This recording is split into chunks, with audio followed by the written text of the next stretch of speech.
ایک بزرگ فرماتے تھے کہ مجھے کبھی ان الانسان لفی خسر کا مطلب نہیں سمجھ آتا تھا۔ ایک دن میں سمرقند کے بازار سے گزر رہا تھا۔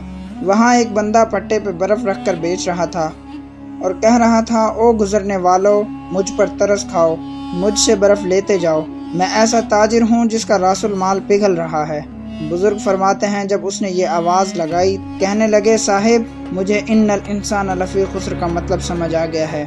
جس طرح تیری برف پگھلتی جا رہی ہے، میری زندگی پگھلتی جا رہی ہے۔ تیری برف قطرہ قطرہ پگھل رہی ہے اور میری زندگی سانس سانس پگھل رہی ہے۔